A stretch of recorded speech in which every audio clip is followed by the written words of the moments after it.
Welcome to Wrong Time Watch.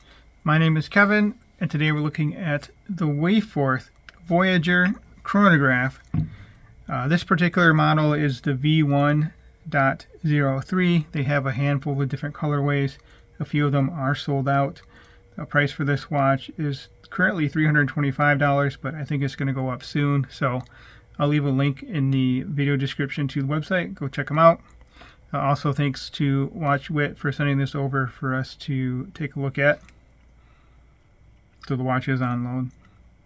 I just activated the chronograph with the top pusher here, and the central second hand has started to move, and that's moving at 5 beats per second. It's powered by the Seiko VK64 megaquartz movement. The 3 o'clock subdial is your 24-hour indicator. The left subdial will be the 60-minute counter for the chronograph. And then down here at 6 o'clock we have the date. So we have a nice dial here with these applied indices, and then the printed minute track here. Kind of a three-dimensional look with the subdials sunken down, the date, and then that minute track is sunken down as well. Well, also we do have this dual time inner rotating bezel. So you can track 2 time zones with this watch. You can track your local time and in another time zone, as long as it's not more than 12 hours different from your time zone due to the dual time. It's not a GMT. We do have a tachymeter bezel here. So if let's pretend that we just started the chronograph here and then we were to stop it right here after a mile of travel. That means you're traveling at 300 miles per hour. So anyway, let's get this going back up again. Let's look at the case back. It is a screwed down case back. You see established, I believe that's 2022. Wayforth Voyager limited edition. I don't remember how many they're limited to. Actually, this one here, when I looked at the website, they have 4 more of these left. I think each colorway has 200 colors, 200 versions of each colorway.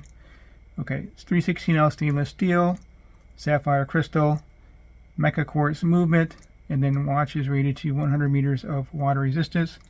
You see we do have quick release pins here on the strap. This is a leather strap. Let's see, I wrote this down. 20 millimeter Italian vegetable tanned leather strap, handmade in Germany. So I don't know how exactly that works. It's an Italian strap, handmade in Germany. It's a rally style strap here. Oh yes, we do have a domed sapphire crystal with anti-reflective coating applied to the underside. Lume, we have 9 applied indices here, and those 9 applied indices have lume, and then the hour and minute hand as well. Let's stop the chronograph. We'll reset it. You'll see that the minute subdial hand will snap back, and then the chronograph second hand here will snap back as well.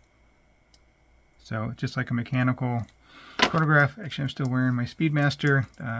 Very similar, right? You start it. This one is 6 beats per second. This is 5 beats per second, but they behave very similar to each other.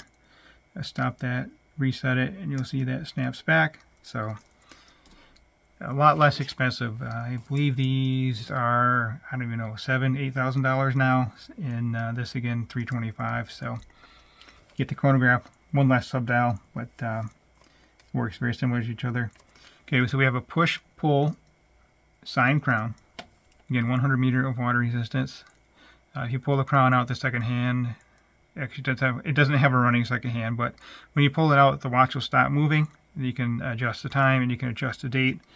I'm not going to mess with it, but it's very simple to use. Okay, lug to lug, 47.8 millimeter.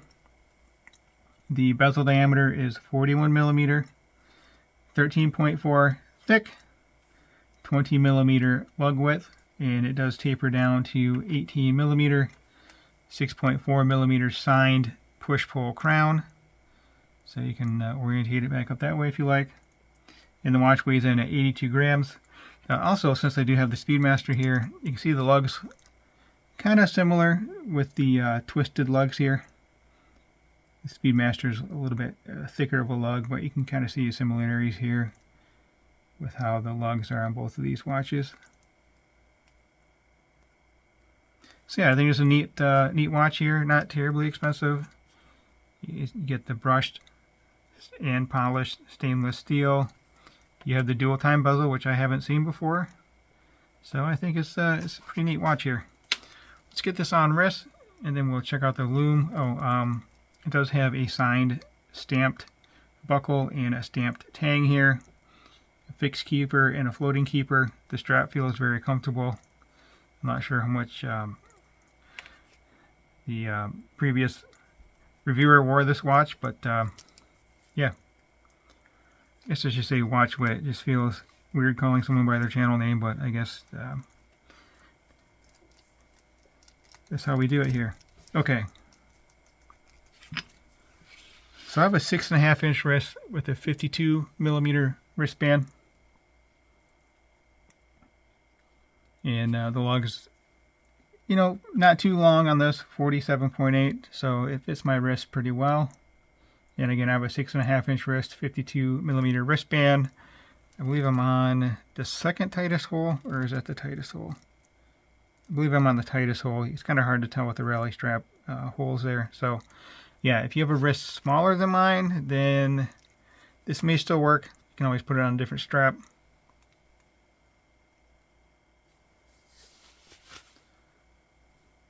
And again, since I have the Speedmaster, we'll compare the lume of this to the Speedmaster. I don't think it's really fair to compare it to my SKX chronograph versus a dive watch.